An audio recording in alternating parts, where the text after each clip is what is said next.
Straight games, no filler. What's up, everybody? This is Mars Vindicator from Status Quo, your home for gaming trends past and present. So today is Status Quo 18. I'm pretty excited about that. It's not just any old episode. We have a special episode today. We're going to be addressing one of my favorite game series of all time, as you've probably heard me rant and talk about it, Metal Gear Solid. And so, as always, I'm joined by Queasy Crayfish. But to talk about Metal Gear Solid in some great depth, we have two guests today. So first, our first guest here is Mark Elliott. Hey, Mark Elliott, you there? Yes, sir. Thanks for having me. All right. No problem, sir. Good friend and affiliate of us here at Status Quo. And he's playing. I put you on to Metal Gear. Yes, you did. Yes, that's been 10 years ago now. Man, that's wild. Yeah, I would say you're a veteran now. And we also have from Great Men Taking Over the World, we have Ren. Hey, what's up, guys? Thank you so much for having me. No problem. And Ren, so like me, you've been playing Metal Gear Metal Gear Solid since it came out, right? Yeah, pretty much. I never really played so much of the older versions, the 2D ones, but yeah, I definitely started with Metal Gear Solid back in the late 90s. Okay. Yeah, this is the same for me. Started with Metal Gear Solid, and then Queasy Crayfish actually bought me Metal Gear Solid for my what was it like Christmas? Or was like my 10th birthday or something? Oh wow. I have no idea. But yeah, way back in the day. So Queasy, he's been there since basically the start of Metal Gear Solid. Nice. So so basically, to get into everything, so coming up here, when this episode drops, Monday, September 3rd, that is going to be the 20th anniversary of Metal Gear Solid. Metal Gear Solid, not Metal Gear, but Metal Gear Solid. So that will be 20 years since Metal Gear Solid released on the PlayStation. So that's pretty crazy. Definitely makes me feel old. I don't know about everybody else. Yeah, man. Oh my god. Right. And so, and through the years, the series has definitely changed quite a bit. But for me personally, what I kind of consider the core series is definitely entries 1, 2, 3, and 4. And recently, I did a full playthrough of all of those games. I was showing my girlfriend Venus Vindicator all the greatness of Metal Gear Solid, and some games kind of hit me with the same impact that they had the first time. Some of them kind of surprised me in ways and weren't exactly how I remembered. So, kind of wanted to take this podcast to go through and kind of highlight all of the great points, and then some of the maybe not so great points from that whole series. But I mean, don't get me wrong though. Overall, the series is legendary. And I think everybody here would agree with that. For sure. Most definitely. No, it's trash. It's trash. Well, take it back now. That's how you feel. Well, hey, So. Just like Chrono Trigger. Right. Like not Green of Time. But no. So, unlike the other Status Quo, we won't be doing any fake news today. But our first topic of the day will be none other than the legend itself, Metal Gear Solid 1. That's kind of how the intro sounds. Yeah, I know. So that's true. So right. Yeah, I practiced before I came on here. No, I'm just kidding. Right. So Metal Gear Solid 1. Basically I'll just go into that by saying when I did my recent playthrough of these games, that game hit me pretty much as hard as it did the first time I played it. I'll start with basically the only hiccup I had with it. That was like the end of the game when you are shooting Liquid and you're like in the car with the gun and he's like driving next to you. He's basically invincible. You can't shoot him at all. Do not get me started. Kill you every time. It's impossible. There's not enough with ration. That recent playthrough, I probably will never play that game again simply because of that ending. Simply because of that part. Because of that car chase, man. It's definitely rough. It's definitely rough. It's very hard to aim. You kind of can't do first person. But outside of that, though, just remember the fact that, the game affected the outside world so in so many ways. Like, for example, you had to look at the back of the box. You put your controller down. It's like, oh man, just made it move. And even just the part where Ocelot basically tells you don't use a turbo controller to get past the torture. I definitely use a turbo controller to get past the torture. And then what happens, he puts a bomb on my body and I randomly accidentally find it, so it really, for all this to happen in 1998, to me, it just kind of really blows my mind. And even, it's funny because, I played a game, Metal Gear Solid 4, which I'm going to talk about. This is 10 years after the fact, from this one, but Metal Gear Solid 1 even hit her, and she saw all these for the first time, and that one even hit her the hardest. So wow. I definitely, for me, everybody may disagree. I used to say number 3, but number 1 is my new favorite. So first we'll say, Ren, what's your take on Metal Gear Solid 1? Metal Gear Solid 1, yeah, man, like you said, that's where it all started. I mean, of course, it's not going to be as playable as some of the more recent ones. The controls and, lots of details definitely are not going to be as polished. But just like you said, the fact that what they put in at that time, 1998, was pretty remarkable. Like, the cutscenes, just the level of depth with the characters, the dialogue, combined with the music. All those little Easter eggs, like you said, looking at the back of the case and just so many crazy little quirks and, different ways you can play it in a way, I mean. And, right. Yeah, it's completely legendary. I wouldn't say it's my favorite PlayStation 1 game. That kind of title goes to Tenchu Stealth Assassins just for, bias reasons, but, Metal Gear Solid is definitely legendary, and just the way, how it came out at that time is what's going to make it like the best for me. It's definitely my favorite Metal Gear Solid game for sure. Okay. So we're in agreement there. So, let's see, Mark Elliott, what's your new take on 1? You sure you're going to never play it again? Maybe that was a little extreme. I guess for me, when, back when you actually had mentioned that in the beginning, how you had kind of put me on that game right around when 4 had come out, I had seen all the trailers. You told me about it. You were going crazy. And you gave me one saying, like, look, go back home, play this game.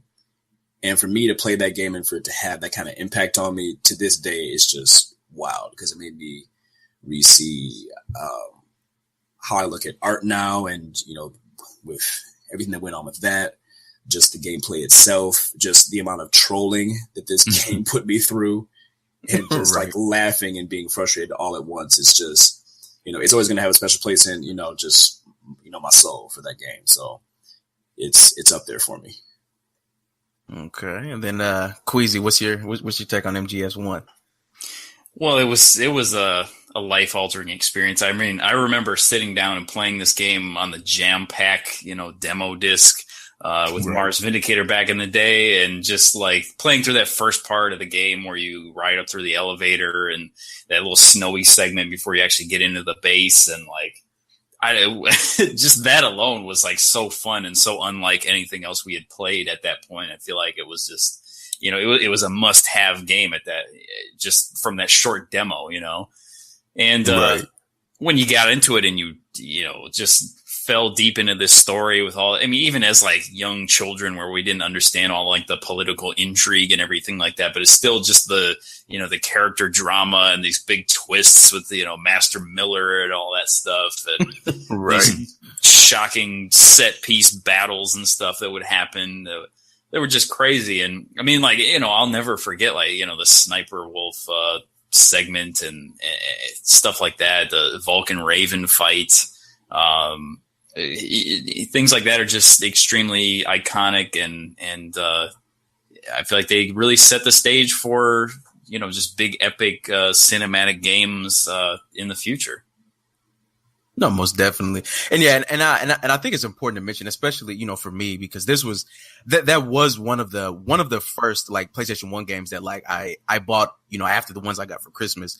And so I came from the Saturn, right? So basically I was playing Knights and everything else was like 2D, right? So That's right. This was like the first game I had that was like, I mean, it's funny because, some young kid would scoff at me, but at the time, Metal Gear Solid 1 was basically open world, for me, because it definitely wasn't like Knights or definitely wasn't like Sonic, Mm-hmm. So that just, I mean, yeah, the game really blew my mind. And and the fact, just even adjusting to the fact that like when you see people, you're not supposed to shoot them, because that's just the way games were, Mm-hmm. So it's like, what am I supposed to do now? So yeah, so, it's, I think definitely, I think I agree with that it is life altering, So, so that's one. Well, I guess so. Mark Elliott, where do you rank Metal Gear Solid 1? Me and Ren say number 1. Where do you rank GS1? Well, after playing through one again and then going through them, I think we recently talked about this. I'm still like torn with like what my number 1 is, but I think I got to put it in number 2 for me. Okay, so number 2, and then Queasy, do you even have do you have a ranking for 1 through 4? Well, it's unfair for me because 4 I've played so very little of, but at least with 1 through 3, it's weird because I don't want to put 3 last in that case, but I would put number 1 second, and I would put number 2 at tops. So, ooh, okay, now that's interesting. That's very interesting. Yes, so that's more aligned. Okay, right. So and that's a great segue because obviously the next topic is Metal Gear Solid 2. So now Metal Gear Solid 2, I think this game for me was pretty big just in the sense I think a lot of the things around the game itself were bigger with this one than the game itself, unlike number 1, because with number 1, like like Quizzy Griffith said, like I just had like a demo disc. I just randomly tried it out amongst like Cool Borders and and Crash Bandicoot, and it just ended up being cool. And so I bought it. But now, when the time 2 came out, though, I was very hyped for it. And I remember playing the demo at Babbage's. I remember, what was it, getting, I think, Zone of the Enders, just because I had a demo of Metal Gear Solid 2 in it. Mm-hmm. And then I think another real big thing about it was just the E3 trailers. Metal Gear Solid 2 kind of changed E3 in the way that we even looked at we looked at trailers for video games. And I think it was one of the games that really helped, kind of the surrounding older, baby boomers or whatever, to kind of really take this stuff serious as like, a big, huge industry. Cause I mean, I think even just the PlayStation itself playing CDs and the Saturn helped out with that. But, going back into the 90s, games were just kind of seen as toys, and Metal Gear Solid 2 was kind of one of the last things that really solidified games as like real big blockbuster, huge epics, So I definitely have a lot of respect for Metal Gear Solid 2 in that regard. Definitely a totally different setting. A lot of new characters, a new main character, obviously. But I think in replaying it again, I guess the things that really didn't go over as well with me from Metal Gear Solid 2, I think the biggest thing that kills that one for me, honestly, now is the boss battles. When I compare it to 1 and 3, the boss battles just, there aren't that many of them, and they're just not as memorable for me. The fights with Vamp are good, and then you have Olga, but like you don't even fight Fortune.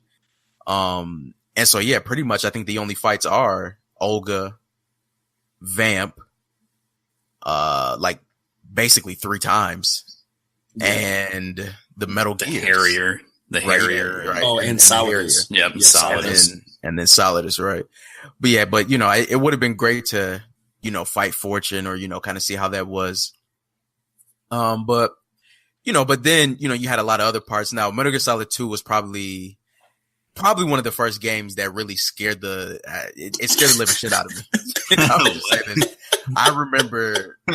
I remember literally being in the 7th grade and like going upstairs and being like, "Mom, the game just told me to turn it off," and she was like, "Good, it's about time," and I'm like, like literally, so two didn't have those moments throughout the game like 1 did, but at the end of 2, when the game tells you like turn it off, and you're like 12 and you're like, damn, maybe I should have listened to my parents this whole time. It really kind of messes you up, So, but, but overall, but, with the lack of boss battles, and obviously I'm sure a lot of people are going to talk about Raiden, who became a lot likable later.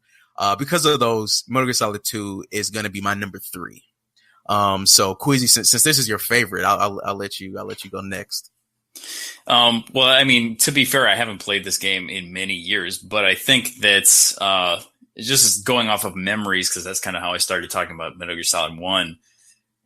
With Metal Gear Solid 2, it was like I remember going over to your house and you had that game, and that was the only game I ever wanted to play was Metal Gear Solid, even though it was a single player game, so it's like it's not that fun to go over to your friend's house and play a single player game. Hey, it wasn't the 90s. I remember playing Ark at your house. Yeah, that's true. But still, it was like, Like, come on, let's play something we can both play, you know. Right. But just the game has such a, I don't know, it has such a like a mysteriousness to it, and just like, you know, when they discard Snake right at the very beginning, I just thought like that was just a genius move. And you know, Raiden, I won't say he's like the greatest character ever. I think it's kind of silly that, you know, he becomes the main player character when like the whole thing about him is like, oh, isn't it funny that he's like a, you know, he's like a pretty boy and he's inexperienced and, you know, he's kind of lame and nerdy and stuff. And, you know, his voice is a little dweeby and I don't know. So like, he's kind of a weird character to put you in the shoes of, but did you just say that nerd? Yeah, exactly. Not classic line. How dare Node. Yeah. Right. Yeah. Campbell just getting extremely upset about that. But oh, you know, we forgot boss. There's the Fat Man. Fat Man's in there too. There's Fat Man. I think the boss fights, you know, well, and one thing that I would say, I would say that I think the boss fights just in general in the Metal Gear Solid series are a bit overrated. I think, not to say that there aren't some great boss fights in there, but I think that in general they are a bit overrated. And so I think Metal Gear Solid 2 is definitely the poster child for that, because all the boss fights in that game, although I think Fat Man is kind of a cool fight. And I think there's, you know, but I mean, like the Harrier is just like fighting, you know, the Hind or whatever, the helicopter in Metal Gear Solid 1 kind of, and you know, and there's of course the fighting all the Rays is just kind of like fighting Rex, you know, over in a slightly different way. And but I like just, I don't know, like the set piece of fighting Solidus on top of I forget what it's called now. It's like the Capitol Hall or whatever it's called. I don't remember. But like that fight was just amazing, and I think that whole end segment of the game is just one of the most incredible story segments I've ever seen in a video, and probably in anything, because not only was it just not what you expected at all from the rest of the game, you know, you can kind of predict like, oh, you know, we're recreating the Shadow Moses incident and this is just a simulation of that. You could kind of see that coming. But then when it turns out that no, it's not that, it's the selection for societal sanity. And it's actually these AIs going and erasing all this trivial data that they see, you know, in human interactions and stuff like that through the internet. And just the fact that was like so prescient with like today's, I mean, like, yeah, like Google and YouTube and Facebook, they all have just algorithms that go around and pick out things that are, you know, useless information or, you know, hate speech or bad things or whatever. And they just go out and they destroy them, you know, without anyone even directing them. And it's like, and it kind of predicts like the whole, fake news phenomenon and, you know, the way it's so hard to really tell what's true and what's not true these days. I just think that ending was incredibly original and like a crystal ball in a lot of ways. So for that alone, I think it just forever is going to have my respect, and I think it was just a genius direction to take the game. Okay. Well, I see, Mark. Mark Elliott. What's your take on 2? Well, following up Queasy is going to be a little difficult, but yeah, he kind of took the words right out of my mouth. You know, so my experience overall with, you know, playing the Metal Gear Solid series, I kind of played 1 right after the other because 4 was out by the time I played the rest. I was just playing 1, then I jumped right into 2, and you know, popping, you know, the disc of 2 in and just seeing, you know, everything. So you have, you know, the whole like, you know, tanker, you know, level coming out with Snake, and he's in there, and I'm saying, okay, so Metal Gear Solid's happened again. You have the Ogre fight, and then Raiden comes in. So I'm thinking, what? So, you know, at that point, I really have like no idea what's going on. But looking back on playing 2 and seeing the rest, I kind of see all the Metal Gear Solid games as very different experiences for me. So I don't really judge them based on like this one has like you know, like the boss fights in this one aren't as impactful as the other. Like the vibe for 2 for me is completely different from 1. And I look at 2 as, it's strange. Like the feels that I got from 2, you know, I remember them pretty vividly was when Fortune was first introduced, like the saxophone playing when all the, you know, the birds were like, you know, just falling out of the sky. and no bullets were hitting her. And I'm looking at this like, okay, so how are they going to beat this, impossible boss? Cause she's like invincible. And just that kind of thing kind of set the precedent for the rest of the game for me. And yeah, that ending was also just ruined my whole head. Just looking back on it, and when I first saw it, I remember like listening to everything, and I swear I just didn't even understand it. And I was in college, looking at this thing, I was just like, I don't know what they just said, but it was some pretty deep stuff, and we should all be paying attention to it. But now, especially just to piggyback off of what Queasy just said, yes, it predicted the state of our society today. Just the overabundance of information, creating, not, excluding like content, but creating context and all these things that we have in place that are controlling what we see, what we don't see or hear. And yeah, that game, I was actually going to say that 2 is probably, that's hard to say when I think about ranking them. Okay. I won't say that. I'll just say that 2 definitely holds a different, place in my development in terms of what I look for in a game, because especially how it was all rounded up at the end and how you had just all those cut scenes of people walking around and these like audio, these like recordings of people just going about their lives while Snake's giving this advice. I forgot all about that. Dude, I think about that scene when he's telling him, and I'm thinking to myself, man, like Snake's talking to me. Like he's telling me I need to leave something behind, for the culture and the kids of tomorrow who are eventually going to become, our new leaders, and to believe in just what you believe and make something out of it and then give it back. And then you had that whole just weird conversation between Rose and Raiden, which was also kind of strange, but hey, it's Metal Gear. So. Right. Well, wasn't strange. Right. So yeah. So Ren, what's your take on 2? Oh boy, what did you say? How do you rank it, Mars? So for you, for me, it's number 3. Number 3. Okay. Mm-hmm. Cool. All right. I'm gonna say out of these 4, it's gonna be my least favorite. Okay. I just replayed it recently on a stream. Like when I first got into it, of course, like you guys all said, there was just like a tremendous amount of hype for it, all the magazines and all this, media coverage for it. It just looked like Metal Gear Solid, but, on steroids with the graphics, all this detail and stuff. And, like everybody else totally hyped about it. But then, it finally came out. I rented it with some buddies, and it lived up to the expectations right off the get-go with, Snake. You got Otacon in the beginning with this cool tanker stage.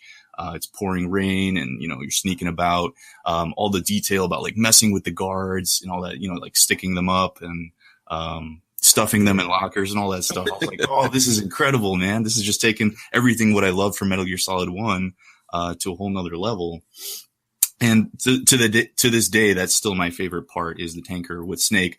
But, the big disagree for me in general about liking this game is going to be how Raiden, is portrayed. Cause from Metal Gear Solid 1, you kind of really get to know Snake, and he's like this cool masculine figure. That's what I always kind of saw him as. And I just wanted to continue playing that. But then we're just, like 180 degree change here. We got this blonde haired beach boy, whatever, pretty guy. And he's just this kind of, like you said, he's like a nerd, like whiny kind of guy. And to me, it's just never really been that likable. And over time throughout the series, and seeing how he changes a little bit better, but particularly here, I don't know. I just felt a little insulted almost by, I guess, Hideo Kojima because of that. Yeah, I know. But in terms of gameplay, the game still holds up. Definitely. Everything's tighter and better. The stealth is still really good. This is like you guys said, it's like a different vibe. It's in a way, it doesn't feel quite as serious, because like Metal Gear Solid 1 was kind of like this cold, besides the snow, it just felt like a cold, ghostly, base sort of, military base atmosphere to it. Very different from this one. The music's different and everything like that. Not saying that that's bad, but I just noticed that playing. And, so story wise, like you guys said at the end, it's very interesting. The social commentary, how it predicts everything that's pretty much happening these days, is definitely really cool. And, but like, you know, the boss fights and stuff, they're a little underwhelming. And I was talking to you, Mars Vindicator, that there kind of aren't as many, whereas Metal Gear Solid 1, it was like so iconic, the boss fights, all the, they just had this, like, the Foxhound team was just like, you know, you got Sniper Wolf, Raven, Psycho Mantis, all these like really cool characters. And here, I mean, I just wasn't that into, you know, Fat Man, Fortune. And then they were kind of redoing a lot of stuff that Metal Gear Solid 1 was doing by, like, you know, bringing the Deep Throat, like, you know, when the ninja is kind of posing as Deep Throat and all that stuff is kind of silly in a way. So overall, I found it kind of silly, and I was kind of grinding my teeth playing it through this. What was it? My second time playing it. The first time I played it through, it wasn't as bad. I did still enjoy it, but this second time through, I don't know. Maybe it was just because I played it like pretty much straight through on the stream. It was like almost a 14-hour stream, and I was just kind of like, when is this going to be done, sort of thing. So yeah, but overall, it's still a great game. Don't get me wrong. I think Hideo Kojima definitely did incredible for the time. What was it, 2001 it came out? Yeah, that sounds right. 2001. Yeah, that's pretty remarkable that how it's still just kind of piggybacked off of one. But to a point, I'm still going to say Hideo Kojima went maybe a little bit too pretentious on some points, and he just felt like he could really, you know, just kind of keep jerking off each cutscene and all this stuff. It just kind of, I was like, oh man, like, I don't know, but overall, it's still a good game, but it's going to be my least favorite out of these four, at least. Out of those four. No, yeah, I'll definitely take that. Yeah, I think I'm definitely in agreement, with a lot of those points. And I think one of the big points that we all brought up, which was big about 2, is that, obviously you don't play as Snake for most of the game. Well, you don't play as Solid Snake for most of the game. And as Metal Gear Solid fans, we all know that we only actually get to enjoy, we look at this whole Metal Gear Solid series, right? You only get to play as, able-bodied Metal Gear, like able-bodied Solid Snake in 1 1/10 games out of the whole series, right? And that is because 3, started, maybe one of the trends that kind of took over some of the entries in the latter series, which was going back into the past, right? Mm-hmm. So in this game, while you don't play as Solid Snake, you do get to play as Snake, and you get to play as Big Boss, right? So, 3, when I had first played 3, just because of a couple scenes, most notably like the ladder scene, when you're crawling up that ladder and the snake theme starts playing, right? And then how that song, and then how it plays, as well as when you're fighting the boss at the end. This game kind of brought up the strongest, like, auditory, like, mixed with visual vibe for me. And I think this one for a very long time, was my favorite. And then not just because of that, I'll go off on a limb and I'll say that I think Metal Gear Solid 3 has the best bosses in video game history. I'm up for any debate.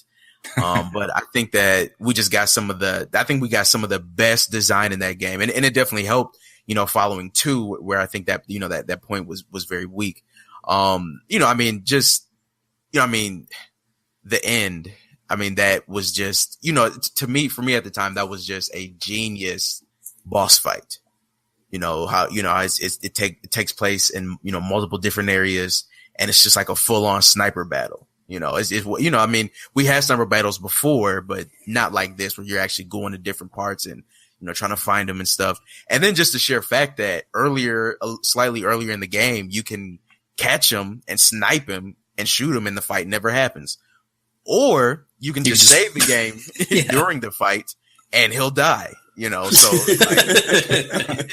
He's so old. He just forgot. Exactly, right? So. I think, this is another great way that Kojima, it still wasn't as good as 1, but Kojima did things, to make the game stand out. And one thing that I'm quite upset about, with the HD version is, oh man, I can't think of what it's called.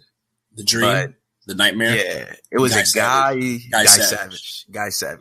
So it's not in the HD version, which just kills me because, to me, that's like taking the Psycho Mantis bit out of Metal Gear Solid 1. If you save the game while you're in the torture scene, you turn the game on, it's just a different game. You know, you're like, I swear I didn't put Devil May Cry in. Why am I playing this? You know? And it's just another one of those things that Kojima does that it's just ridiculous. So, but 3, it had all those great elements. And then, not to mention, I think that 3, with the exception of the crouch walk, to me, 3 is like Metal Gear Solid gameplay perfected. And not just I should say substances, right? Because Snake Eater had that, or subsistence, because Snake Eater had the weird camera, but, and not just from the player side, but from the enemy side as well, because this was kind of the first one where the enemies just didn't walk in these kind of like predefined lines, like you would get in the area and the soldiers would kind of just be walking, and you couldn't really make sense of where they were going. So you had to really use your camouflage. You didn't have a radar. You had to really sneak, and I even think that them hearing you is a bit more sensitive in this game as well. You have a lot of different tools at your disposal, and you have to like choose which weapons you have out, because you have the backpack or whatever, and you have to like put some up, you have to like keep a certain weight. And so for me, this was Metal Gear Solid gameplay perfected. It was the best bosses, just the best bosses ever. And Kojima did a great job with all the, the different moments. But just, compared with like the times, because by this point in time, we had things like, I think like at least Vice City was already out. So I had already had these other great cinematic experiences, set to great soundtracks. So it just didn't hit me as hard as 1 did, if you compare 1 to what else was out at the time. So we'll say, Mark Elliott, where do you want to go with Metal Gear Solid 3? I guess in terms of like ranking, I'm torn between like 2 and 3 in terms of my favorite one, but with 3, and by the time that I, got to it, I was already just on this huge, just Metal Gear Solid overload, just binge. I was just so full of it, couldn't get enough of it, and 3 was just the icing on the cake. Man, it's really hard to talk about any one single point with that game for me. The boss fights, absolutely amazing. When I think about the Cobra unit, between the end and all the things, it's just a little Easter eggs finding with him. Like you don't even have to fight him if you don't want to. Like I even found out recently with fighting the Fear that you actually don't have to fight him either. Like you can use the death pill and just like die, and then he'll come down to look at your dead body thinking like, I actually want to have a fight. And then you'll just revive yourself, and then you can just take him out, and then that's just it. You don't even have to go through having to. I don't even know if I knew that. Dog, like it's crazy. Like seriously, it's a whole thing. He comes down and talks to you and just says like, that's unfortunate. And then you just wake up and just like, just take him out. And that's just the whole fight. That's it. Wow, so I can't even imagine. Yeah, dude. Yeah, that must be how those speed runs go. Cause that's where like the speed run is like an hour and 20 minutes. It's like ridiculous. Oh, dang. What? That's wild. Yeah. But yeah, the Fear, the end, the pain, fighting, the killer bee firecrackers, just kinds of just, I can't even put into words just that game for me. Like the ladder, Volgan, geez. Yeah, the art direction had. Don't forget Ocelot. And of course, how could I forget? With both of his arms. With both of his arms. And his own brain. And, using designer revolvers. You're pretty good, so it's just like, just overall. And then just the boss itself, herself, just, and her as a character, I was very taken back by her character just because I don't think we've ever, at least as far as my experience goes with playing games, never came across a female character like that in a series, and how much she really redefined the precedent of like a dominant character that's also very nurturing, but also just strong and just not conflicted at all. Like you don't know whether you want to love or hate her because of her, seemingly betraying her student and her country, but really being the hero all along, and then taking Snake along for the ride the entire way. Just that game. I could literally play that game now and never get tired of it. So I could go on, but yeah, there are other people in this room right now, So let's see, Ren. So what's your take on 3? 3? Okay, this one's a little interesting because when I first started playing Metal Gear Solid 3, I did not really like it much at all. My friend was hyping it a lot, so that naturally got me hyped for it. He bought it, and I was playing it. It looked cool and everything like that, but just the thing that kind of off-put me was because you know how we were talking about earlier with the corridors and like Metal Gear Solid 2 and all that stuff, like how the camera, it kind of works there, the over the view camera. But right.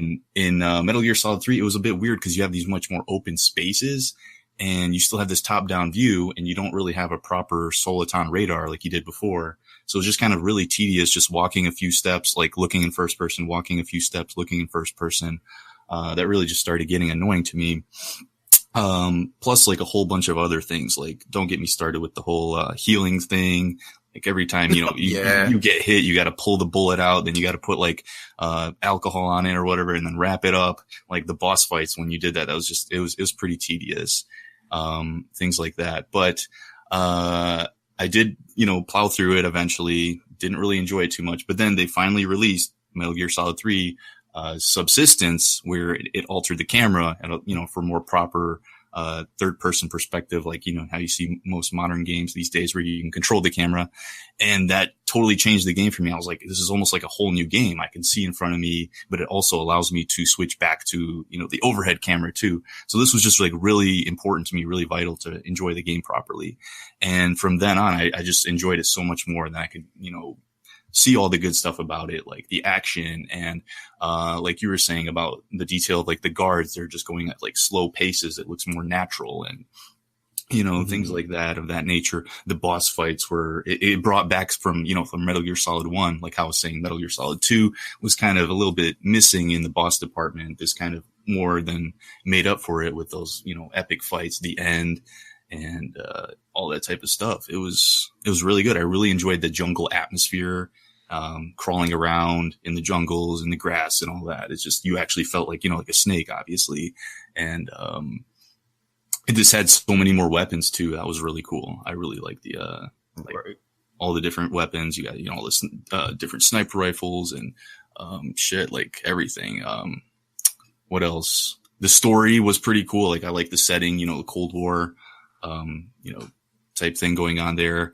And of course it more or less brought back Snake. Like, of course he's not the same Solid Snake, but in a way, obviously Snake is based off of Big Boss. He was genetically cloned from him. So you kind of get him back there in a way. And you see some vulnerability of him because, he's got like, the boss was taking him under his wing and you kind of see him grow. And it's just like really epic to see him face her off at the end, thinking that, she betrayed him and their country, but she was actually like, Mark said, she was like the hero all along. Just kind of really, really made things interesting. And, I really like Metal Gear Solid 3 now. It's probably my second favorite, I would say. And I'm really looking forward to doing the stream. I'm probably going to stream it in a few weeks or something. So looking forward to that. Oh, okay. Dope. So, and then Queasy, what's your take on 3? Well, I think I'm going to be the bad guy here. Uh-oh. So, well, let me just say, first of all, I like this game. I mean, I think it's a great game. I don't mean to come off as if it's not a good game, but I think that the thing I remember most about this game was like the aesthetics. I remember like the colors and like even just like the sky boxes. I remember like just looking up at the sky in this game and it has this kind of like greenish blue tint to it. And I always thought that was like, wow, that just looks great, and the way the leaves and everything and the grass and all that, like to me, that's what I remember the most about this game. Because if you ask me, like, I think the boss fights, like they're cool. They're definitely cool. And they're definitely cool concepts, but like, they're just gimmicks, like the end is just a gimmick at the end, and like we were saying, like you can just take, with the fear where you can just like, take a pill. Yeah. And it's just like not even a fight, like that's just a gimmick fight to me. And like, it's nothing to me compared to like Ornstein and Smo and Dark Souls or something like that. Like that's like a real hardcore boss fight, like, and there's none of those in this game outside of maybe the boss, and like the Shagohod or something like that. But even that, I feel like pales in comparison to, Ray and Rex. So, and then I think also, there's not like a big twist in this game, at least that I remember. And that was something that I had been kind of looking forward to, like, oh, it's going to be the big twist. And I don't really remember there being like a big shocking jaw dropping twist, the way there had been in Metal Gear Solid 1 and 2. So that kind of left me a little bit, empty. And then also I think the stealth in this game, maybe I'm alone in this one, but I had been playing Splinter Cell for 2 years, at the time when Metal Gear Solid 3 came out.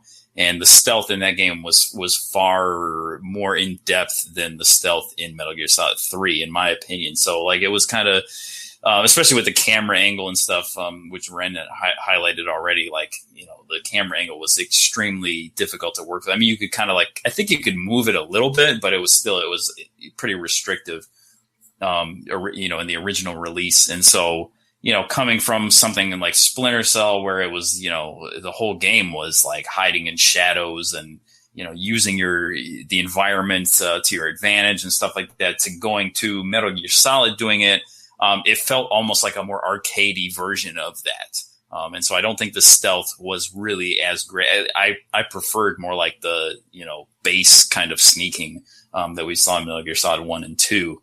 Mm-hmm. And so to me, the stealth wasn't like phenomenal. It felt kind of weird too. Like I guess it is more realistic to see the soldiers walking around slowly and kind of being, lazy and looking around and stuff like that. But like, they move so slowly. Metal Gear Solid 3, it's kind of ridiculous. And I feel like that's because, like, you're playing the game, they're on these paths. And so it's like, I just need to wait for you to turn around so I can sneak past you. But of course they're going to, walk around and stand there for 5 minutes and look around. And I don't know. It felt kind of pedestrian coming from something like Splinter Cell, which was extremely advanced in the stealth department. So all of that said, I don't mean to make it sound like Metal Gear Solid 3 is not a great game. It is a fantastic game, and it's a worthy entry in the series. And I do enjoy the game a lot, but as far as memorability or, and just like me enjoying the game, I remember getting frustrated a lot playing Metal Gear Solid 3. And I think that, for me, just 1 and 2 were the superior games. Okay. Well, and I think some of those points were good. I think, talking about the whole healing thing, talking about the slow moving soldiers, I think that this was, one of the games where, to me, though I think that some of those aspects really helped the gameplay, I think we saw a lot of things that kind of did made the game not a game per se, right? Because things weren't, it wasn't like, these set paths and things like that, right? But moving into Metal Gear Solid 4, Kojima quite literally took the game out of the game because there's barely any gameplay to even play. Right? So Metal Gear Solid 4, now, if you guys are upset with Crazy Crayfish for making Metal Gear Solid 3 look bad, then you might want to turn it off if you like Metal Gear Solid 4, because I might make this one sound bad. Now, at the end of the day, I still think Metal Gear Solid 4 is a good game, and comparing it to all games, right? It's no Superman 64. And actually it's low blow. It's not even, I don't even think it's actually really a bad game per se. I think it has great gameplay. Like I said before, I think the only thing that's really truly missing from 3 in terms of gameplay with Snake, for me at least, was the crouch walk, and that's what we got here. This took kind of a newer approach to the whole stealth camo thing by because now that we're in the future and we're playing as a very geriatric and arthritic Snake.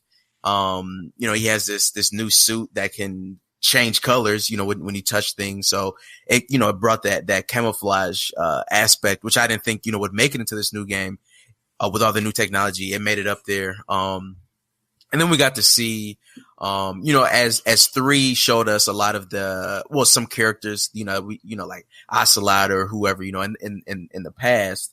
We got to see some of the characters from 1 and stuff brought back, most notably, Liquid Snake's arm, right? We got him, on Ocelot, who I think Ocelot might have a good, 2 minutes in that game before he's taken over by Liquid. Right. It's like, yeah, it kind of brought that whole, like, I can sense him, he's here thing in there. That was all kind of weird. But you got him there. You got Vamp back, of course, cause you can't kill vampires. And he fought, which overall I thought was a very, kind of cool and updated writing, to some extent. And then, this game has a lot of weapons in it, so those, especially, so during the first two kind of parts of the game where you are in the battlefield areas, which were, highly, marketed and promoted for this game. You have a lot of different options, a lot of different weapons. And this one really truly kind of brought, 3 did a great job too with kind of bringing a more open area and letting you tackle things in a different way. But this one really, did it. There's a lot of different kind of paths. it's no 5 or anything, but it's in comparison to what we had before, it is there. But with that being said, Metal Gear Solid 4, the tagline of this game should just be fan service. I felt like the whole game was just like it was more like a well-written fan fiction, I think, than it was like an actual great Kojima game. I think it started off pretty good. It kind of had some good parts and it felt weird. But as things went on, there were just a lot of points that I felt like went on too much. For me, the biggest thing was the relationship between Meryl and Akiba. That really just killed a lot of things for me with this game. I was excited to see Meryl come back. I didn't think that the guard that, shat itself was going to come back, but he did. And he's on Meryl's team. And you see them at one point in the game and you fight along with them and it seems cool. Okay, Meryl's a whole soldier now. And for me, that was kind of enough, right? But then they come back, when Liquid is on the boat, killing everybody. And I didn't even feel like they belonged there. And then they come back even at the end when you go on the final mission. And then Akiba and Meryl have this whole situation where they fall in love and, taking the mask off and, and it was really just ridiculous. And so while I would have much rather watched Snake, walk through the corridors to try to get up to, the AIs, I'm instead watching Akiba and Meryl in their ridiculous shooting scene. And then they get married, which to me was just truly over the top. And I think that right there is just kind of I think those parts are just the shining example of what this game had too much of. And that was just way too many cutscenes. 2, tricked us with the marketing. They said, it only showed the Snake parts and then we got to play as Raiden, right? But 4 tricked us in the way that he really promoted, like, you're going to be sneaking around battlefields. And that's only the first 2 acts of the game. And then once those 2 acts are over, it's literally just, Final Fantasy 13 style kind of, pulling you along by the hand, at that point. I do think the area where you're sneaking around, I think it's like London, or, somewhere in Eastern Europe. I think that part was cool. Well, Eastern Europe, and London is in Eastern Europe, but you know what I mean? That part was cool, but it just kind of, I don't know. I just did way too much watching. And then a lot of the stuff that I was watching just wasn't necessarily my favorite things. And so that game kind of did, turn me off. And it's definitely, I would even rank it. It's definitely my least favorite out of 1, 2, 3, and 4. And I honestly, I might like 5 better than this one as well. So let's see. So, Ren, what's your take on 4? Okay. This one's the one I'm the most hazy about, mostly because it's been like 10 years since it came out. That's when I played it, only played it once. But I do I remember enjoying it quite a bit. Obviously not to the level of 3 and 1. Let's see. What do I remember? I remember I like the camo suit because you know how it was like really tedious in 3. They kind of took that, but made it more efficient, better, how it just kind of automatically adapts to whatever you're leaning on or laying on. I thought that was kind of cool. And there was just like so many more gadgets to use, sometimes a little bit too much. Like you'd have to hold L while holding R, pressing down circle. Like some of that stuff got really convoluted in a way. But yeah, the environments were pretty cool. I remember like the Middle East level. I think what was the second one, like South America or something like that? Yeah. Is that it? Yeah, that was pretty fun too. And like you said, the one that was in Europe was pretty dope. I remember that. The amount of weapons, the combat, and the graphics were really mind blowing at the time. Like even now, I think they still hold up. I haven't played it, but I've seen some videos recently of it, and they're still pretty damn good. Like, wow. Really, really took, the whole cinematic look to a whole new level. But like you were saying, Mars, yeah, they really went off the deep end with the whole cutscene stuff, especially towards the end. I remember like I didn't even touch my controller for, I don't know what it was, 45 minutes watching some cutscenes. But yeah, my favorite part is going to be, like you said, the fan service of the like Shadow Moses when Snake finally comes back to Shadow Moses. It was really, really nostalgic, hearing the classic music playing and seeing it in this new HD graphics and all that stuff was really cool. What else was there? There was some cool fights. Like, what was it? Like all those different chicks, right? They had like, the B&B Corps. Yeah. They were pretty fun to fight against. They were all crazy in their own way, like typical, Hideo Kojima characters. They're all nutcases and all that shit. But, 4 was pretty cool. I'm going to have to replay it again just to kind of get a better take on it. I'll get back to you once I do that. So I'm kind of looking forward to see if it has held up over time or not. So we shall see. Right. And there is one more part I did want to mention. Now, Queasy, now, if you want to talk about a gimmick, I mean, you literally go back to Shadow Moses and you get in Rex and then you fight Liquid inside of Rex, right? So if anything was a gimmick, I think that to me was one of the most gimmicky things ever.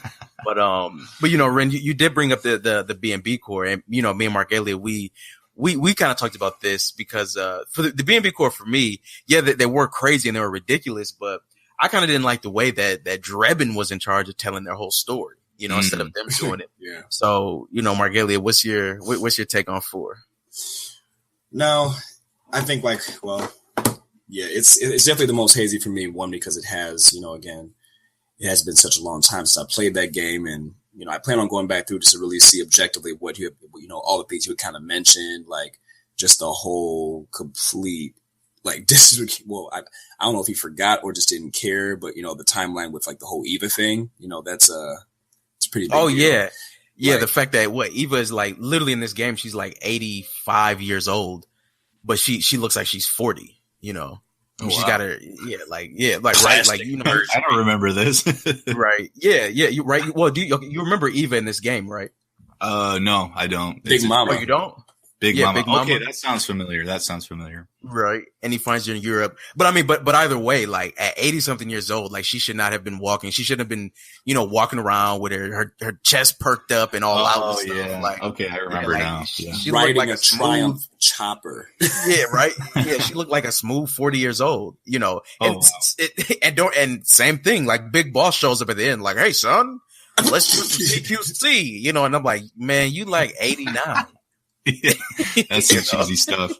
Yeah, so Queasy, if you want to talk about gimmicks, this game has them in large amount, but Mark Elliott, what were you? But so just I guess if I had to take that out of the equation, which is extremely difficult for me, I look at things like the boss battles and how they just kind of play on the fact that we're using Raven, Octopus, Mantis, and Wolf again, but they're not even really fully like designed characters. They're just, these supermodels inside, standard, just weird Metal Gear biosuits. And then they do these, and then Drebin tells their stories. And then you have these weird intermittent scenes. And they have these weird intermittent, these scenes where you're just in this white void where they just chase you until, you decide to like hit them before they get to you, which is creepy. But, I guess it fit the whole like weird just Metal Gear Solid vibe. But by that time, when I finally got to it, maybe I was just burnt out, straight up, when I finally got to this game. But I don't remember half the things that happened, and I think that's reason enough for why it just didn't have as many impactful bits of story and meaningful moments for me. Because I mean, I forgot the whole thing with Naomi and how, what kind of person that she is. And then that whole thing with Otacon and, like it tried too hard to, pay homage. Like you said, it's a bunch of fan service. It just tried too hard to, pay homage to everything that came before it without being its own thing. Like I feel 1, 2, and 3 have solid structures to all of them that you know that these games are these things, but 4 just didn't really have that. Right. Yeah. So Queasy, what's your take on 4? Well, I mean, I can't even claim to have played 4. Really, I mean, I played like go to YouTube. Maybe like an hour or so. Yeah, I go to YouTube, watch the cutscenes. I have watched some of the cutscenes actually, and I've seen. The thing with 4 is like I know the whole. I remember people talking about it when it came out, like friends in high school saying, like, yeah, like why would I play that game? Like, I could just watch a movie instead, and stuff like that. And people being upset about the abundance of cutscenes. And I think it is confirmed, like, just objectively that it is like the most cutscenes per gameplay, of the series. I mean, yeah, so like there's that. And then also I think it's very telling that like just amongst us, like, I didn't even play the game. Mark Elliott and Ren are both like kind of like, I played it many years ago. I never really was inspired to go back and play it again, Pretty much. So, then, and I don't really know why exactly that is because I haven't played the game. I had a 360 and I didn't have, the money or the desire, I guess, to go out and get a PS3 and play the game. But like, I remember, like, I love that, like that theme song with like the little like plucky strings and stuff like that. Like at the beginning, on the title screen of the game, I love that about it. Yeah. And I love like the visual design. I guess I should say like all of these games have amazing like visual design. Like they all look great today. I mean, maybe with the exception of Metal Gear Solid 1 on the PlayStation because it's like PlayStation graphics. But even then, it's like the art style is there, and you get like the aesthetics of like Ren was saying, like the cold bass and everything like that, and all these games look great, sound great, have great aesthetics. So I think that's like 4, of course, has all of that. But I just remember like watching all the trailers in the lead up to 4, and they didn't really grab me the way that like 3 or 2 had. Like it was like, this is no FPS, this is MGS. Remember, like they had that trailer with like the first person shooter segment. I don't know, and I didn't like the whole concept of like playing as like old Snake. I don't know. It's just like, why do I want to play as some old dude?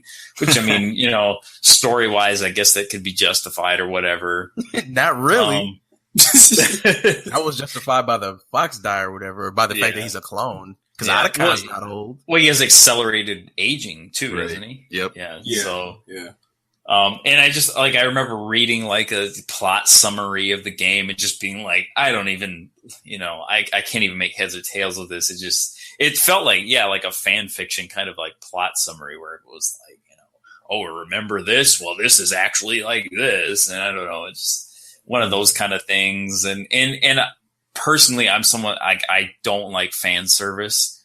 I mean, I can deal with a certain amount of it, but like to mention Dark Souls again, like Dark Souls 3 was like fan service city, and it was like you go to areas that are just straight out of the first game, and that's the kind of thing that I just don't like. I don't like, going back to Shadow Moses. I mean, it's fine if you want to like show it, like, oh, we're flying past it. Look, there's Shadow Moses or something like that, but, or talk about it or something like that. But like, just, oh, we're going to go back and we're going to go to the same rooms and, now they're all messed up or whatever. Like, I don't know. Some of this stuff just seems like cheap and easy ways to get like, a reaction out of the player. And that's pretty much what I've heard about Metal Gear Solid 4, and that's why I'm not really that psyched to go back and play it.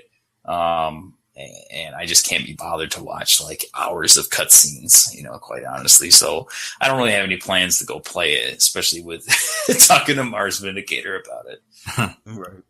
And so, and I mean, look, and guys, like I said, at the end of the day, still, this isn't Superman 64. So if you're cool with, a 80-20, cutscene to gameplay ratio, I do think Metal Gear Solid 4 does honestly still have some good points.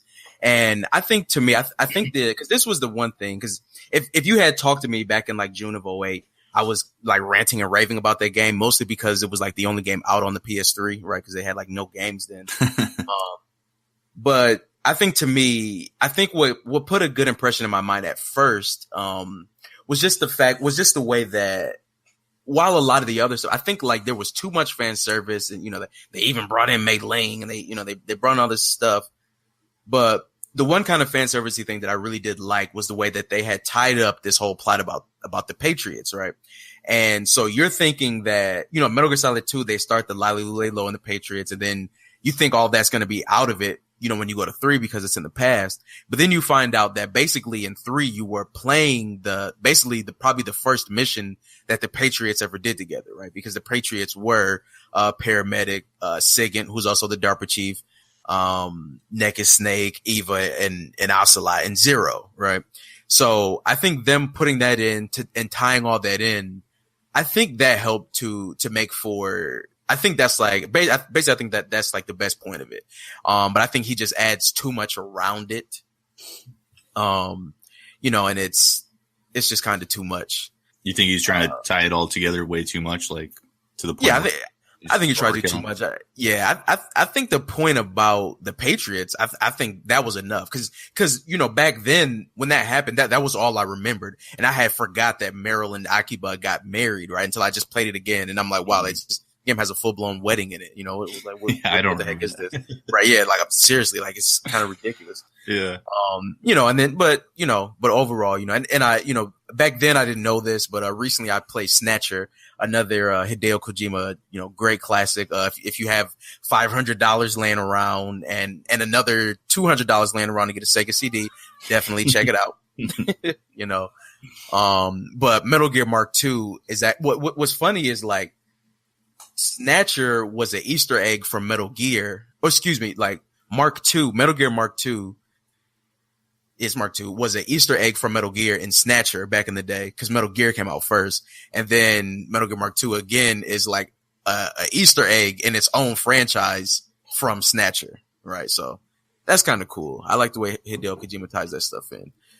So yeah, but so overall, I think while there's definitely some low points to be had, I think the core 1, 2, 3, and 4, the core 4, I think we have overall, some just a great, what do you call 4 things? A quadrilogy? I don't know what that's called. Quadrilogy. Yeah. Quadrilogy. I think we have a great quadrilogy there. Say that 10 times fast.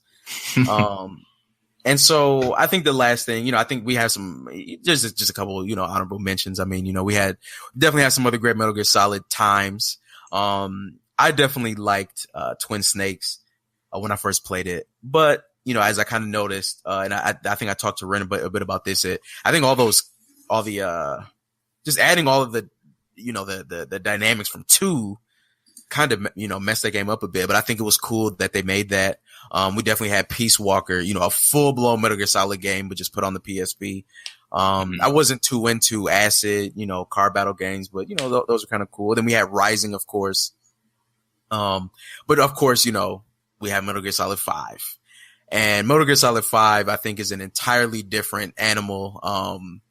This is the exact opposite of 4, where like you can't even find a cutscene amongst the hours and hours and hours of open world gameplay. To the point that the story doesn't even really tie together well. You might see a cutscene in between, putting your zoo together, so there's a lot of weird gameplay elements in 5, bases, but, I kind of like that one. Does anybody have any small comments about Metal Gear Solid 5?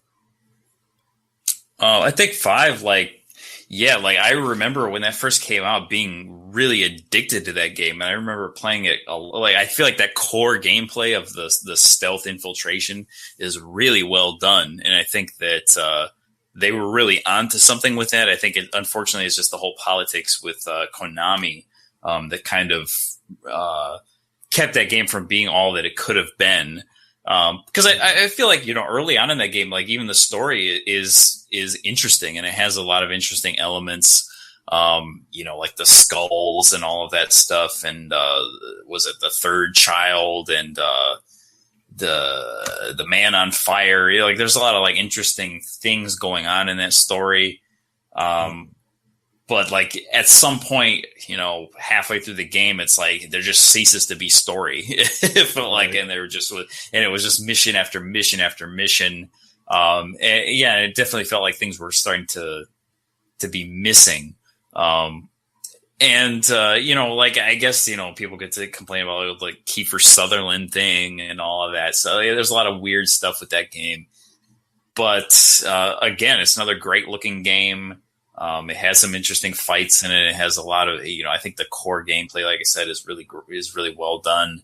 And there's a ton of content there to be enjoyed. It's just unfortunate that it's not really like, in the service of any kind of interesting plot or anything that really feels, I don't know. I guess it does feel like a Metal Gear game, but yeah, I do think it does. It's an anomaly. It's a really weird anomaly, especially with it's like the launch of that game with the ground zeros and everything, and like the publicity that it got after they said David Hayter wasn't coming back. It's really bizarre. Right. No, most definitely. Well, and let's not forget they revealed that game just as the Phantom Pain. They didn't even call it Metal Gear Solid. Like the first trailer for that, it just said this is the Phantom Pain, and everyone was like, "That's Metal Gear Solid," and they're like, "No, it's just the Phantom Pain," And then of course, obviously, it was. But yeah, like that whole thing was just really like peak Kojima, like misdirection and self-indulgence. I feel like, which ultimately got him fired from Konami, I think so. Right. Yeah, I feel like that happened a long time ago, though, in terms of self-indulgence, but that's just my opinion. But yeah, Metal Gear Solid 5, I barely played it. I've only bought it like a few months ago since I got a PS4 this year. So I still yet to play it. And it just feels right now like kind of like a bit of a behemoth, especially with you guys explaining it, like how it's just like a massive game. A little quite different from the previous entries where everything was a little bit more linear in a sense. But that does, the idea of it just seems cool. It's like the natural evolution of Metal Gear Solid would have to be open world at some point, of course. But I just haven't had a chance to really get into it. It does seem pretty interesting, a little overwhelming. Ground Zeroes was really fun to play. That felt like more classic Metal Gear Solid, in my opinion. Very strange, like Queasy said, David Hayter no longer playing as Snake. But, Kiefer Sutherland definitely does a good job, and you just kind of get used to it as you go. So it's not a big deal. Yeah. And I like Kiefer Sutherland. I was a big 24 fan back in the day. So I watched a lot of that too. That was fun stuff. Yeah, Ren, I was just gonna say I forgot that you said you hadn't played it, so nobody mentioned the ending. I almost did. I don't even know what the ending is. Oh, you don't know the ending. Yeah. Oh, okay. I think Alien, I know. Don't, you guys all beat it. Don't mention it. I won't say it. Although I do have some words about it, but yeah. Oh gosh, Ren, close your ears. Okay. Well, no, not about the. No, I'm sorry, not about the ending, but about just 5 and how I feel about it. Oh, okay. Yeah, about how much you hate Sahelanthropus. Well, not to mention how much I just don't care about the big old Gundam fight. Just that's just me though. Right. I guess with 5 for me as a standalone game, I definitely was addicted to it. Same as Queasy had said, it was a very addictive game. Just all the weird things that you could do. It kind of refined all of its stealth elements and. It kind of everything was very smooth. It smoothed out everything down the board. Just freely being able to just sprint and seamlessly just like hide behind something, then sprint again, jump on top of something, jump from one building to another, and then dive and to evade like a light or something. Just things like that just really made the game just smooth, and it was just a fun thing to play. So as much as I may not enjoy it compared to the story elements that were so strong in the other games. As a standalone game, just playing it to have some fun, just, to capture some soldiers and do that was really good. But the big thing for me was that after playing 5 and really looking at all of the reception that came from it, it's weird how, some people may have looked this far into it, others just don't, but there's this idea about the whole like Konaminati that they talk about, saying that this was all part of, Kojima's plan from the get-go. Because there's this huge theory that there's this big link between Metal Gear Solid 5 and PT and his future projects, which, we don't want to go too much into them. Obviously, this is for Metal Gear Solid, but a lot of everything that happened in 5 is alluding to what he plans to do in the future. And there's just all of this huge conversation online for people that actually want to go look into it about all these theories that go along with what 5 actually meant as a game and what it's really supposed to, and what it's trying to tell the true fans that want to bother into diving into all this conspiracy, for what Kojima has planned for the future. So I think for a game to incite that kind of just discourse between people and all the riots and the hate and the love for it and everything in between, I find that to be the biggest thing to take from the game, because it is just a game. But for it to go beyond that and talk about this secret band that he collaborates with to make his music, and just the amount of just like forums talking about that I can't say too much about, the secret identity for who like Venom Snake actually is this entire time. When I found that out and read the theory, I felt like, why would you even mention that that's a thing? Like I need links to all these theories and stuff. You're cut off. I need links. It's just there's just all this just crazy stuff around just revolved around the game. Damn. It's just nuts. So before Mark Elliott, tells us what happens to Harry Potter and where Jimmy Hoffa is, and everything else, we'll just keep Game of Thrones out of it, please. Right? Yeah, exactly. Please, you caught me in time. But yeah. So, but with that said, Mark, I think you did bring up a good. Point. Just that, Kojima is working out on other projects. We obviously have Death Stranding and stuff, and so. Recently playing Snatcher, it just helped me to realize that while I do love Metal Gear Solid for what it is, I just love what Kojima does. And so I'm excited to play Zone of the Enders, the second runner here soon. It's going to come out again because I never beat that. And I'm just really excited to see what happens with Death Stranding. And I'm totally fine with Metal Gear Survive being the last Metal Gear thing ever released, especially if that's how they're going to treat the series. I'm not interested in Metal Gear becoming Fortnite. So... we have great memories of things. And if all we get from now on are HD re-releases or even full on remakes, I'm cool with that. And I'm just excited to see what Kojima does next. Ren, do you have any final words about the future of Metal Gear? It's just kind of sad to see what happened after the legacy that Kojima built, what he put into this and all the characters that we've come to love, and the whole timeline, everything, and just to kind of see it crapped on like that just is a bit sad in general. To see something like Metal Gear Survive, and who knows what else that they might dish out. Hopefully they just kind of, like you said, there's going to be a battle royale game. It is just going to keep going, right? They're going to milk it. They'll milk it till, what do they? I think they make like pachinko machines now off of it or something. That's what I've heard. Oh, yeah, they probably always have. Yeah, just something like that. But yeah, it's kind of sad. But yeah, like you said, the memories, that's going to be the one there. Just going to have to replay it and let Kojima take the same kind of work that he does, the vision, and apply it into future projects. And we'll see how Death Stranding is and all that type of stuff. So I'm excited to see that he's still doing things and not letting this kind of stuff stop him. Exactly. Spoiler warning. Mark Elliott, do you have anything else?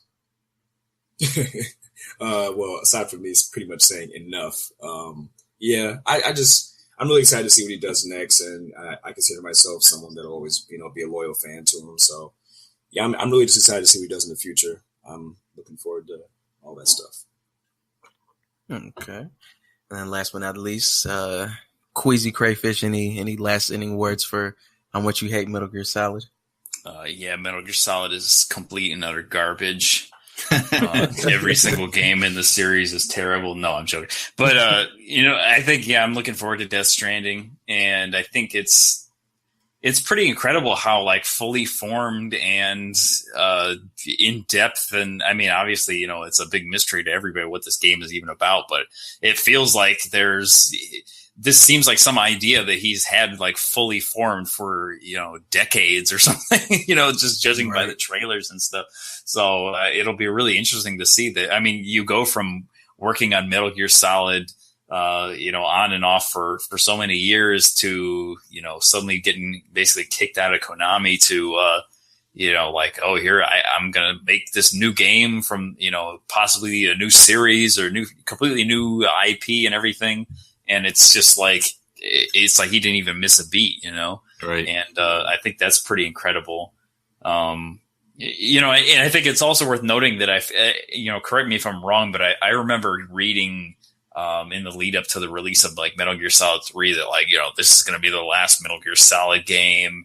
And then of course it wasn't. Yeah, and then 4, I remember reading the same thing. This is the last Metal Gear Solid game, and then there was 5, and so I think maybe some of the problems with those games was kind of like, or at least problems that I had. I can't speak for everybody, but like was probably just him. Kojima like trying to tie things up and trying to kind of wind it down and say like, okay, this is it. This is the final answer. This is the final conclusion that we're going to reach here that ties everything up. And then of course they, we're going to throw another, $1 billion at you and make another game. And he goes, okay, fine. How are we going to do it now?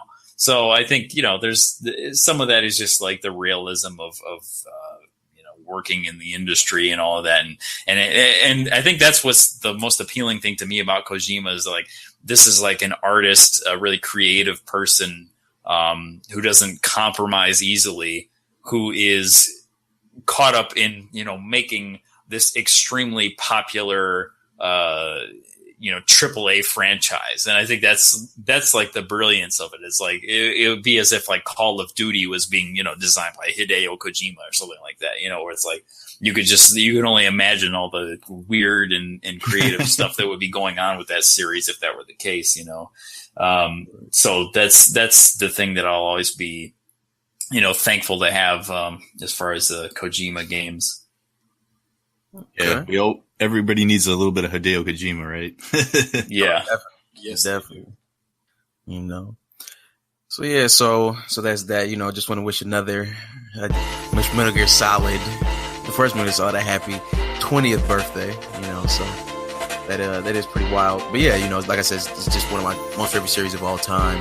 Just a great series. If anybody's listening to this and they have not played any of these games, definitely give at least 1 through 4 a shot, if not just 1 through 3. They are readily available through a number of collections, a number of download sources, etc. So Metal Gear Solid, definitely just one of the greatest franchises of all time. So with this has been Status Quo, episode 18, and I'm Mars Vindicator, and I'm out of here. And everybody else, welcome to say bye. Peace. Adios, guys. Thanks for having me. Ren here from Great Men Taking Over the World. We do a YouTube channel where we do retro game reviews, also some modern stuff, and we do live streams. We just did some Metal Gear Solid. Going to continue to do some more in the future, so check us out for all you Status Quo listeners. And thank you so much for having me. No problem. Yeah, most definitely check out Great Men. You guys are definitely on YouTube, Facebook, Instagram. Yeah, and we do Twitch too. Yeah, Twitch and YouTube stream to both. Okay. MySpace, all I'm trying to get the SQ MySpace going for a while. So, all right, guys, we're out of here. Oh, wait, Queasy, did you have anything? I'm just gonna stay here. Oh yeah, you usually do.